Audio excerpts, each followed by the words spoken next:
Marriage is a foundational institution established by God as the first and most fundamental element of human society. While the family is the basic foundation of any healthy society, marriage is the foundation of the family. The greatest source of human joy and pain is found in the drama of love and relationships. The epidemic and the explosive rise of the divorce rate adds further fuel to the fear, hopelessness, disillusionment, and despair people feel with regard to marriage. Many victims of these failed marriages and divorced families develop resentment and suppressed anger, which manifests themselves in a generational transfer of broken relationships and emotional dysfunction. When God ordained that the man and the woman should become one flesh, what therefore God has joined together, let no man separate. Marriage is meant to be enjoyed, to bring order, accountability, love, sense of belonging and importance, security, and mutual respect. When you marry someone, you marry more than just a person, you marry an entire family, a complete history of experiences. If you want a good marriage, you must do everything possible to learn what God, the author of marriage, says about it. The Bible says in Proverbs 3 verse 5, "Trust in the Lord with all your heart and do not lean on your own understanding."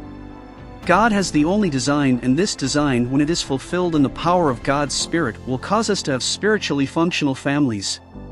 The only real functional family is the family that functions the way God has designed it to function. Therefore, building a strong marriage takes time, patience, and hard work. The Bible says in Proverbs 24 verse 3-4, "Through wisdom a house is built, and by understanding it is established. By knowledge the rooms are filled with all precious and pleasant riches." Knowledge is the answer. A successful marriage has little to do with love. Love does not guarantee success in marriage. Love is very important for happiness in marriage, but by itself it cannot make a marriage work. Most married people love and feel good about each other, but many do not know how to communicate effectively or relate well to each other. A successful marriage hinges on knowledge, knowing and understanding God's principles. The commitment of a husband and wife to love and serve one another promotes the welfare of children and the stability of the relationship. Commitment keeps couples together and is the cornerstone of marriage. Commitment is dependent on a conscious choice you make. Commitment to the marriage, rather than a commitment to the person, is the key to success.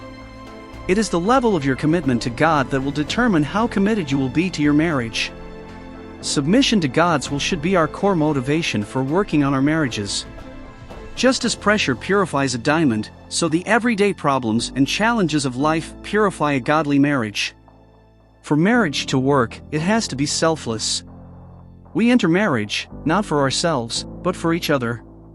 Spouses must thank God for the partner she or he is given by God and express our appreciation to that partner. Let your marriage be the kind that is pleasing in the sight of God, where the husband loves his wife as Christ loved the church and gave himself for her, and where the wife is gentle and submissive to her husband. Thank you for watching, and if this video has blessed you, kindly subscribe to our Rhema channel. God bless you.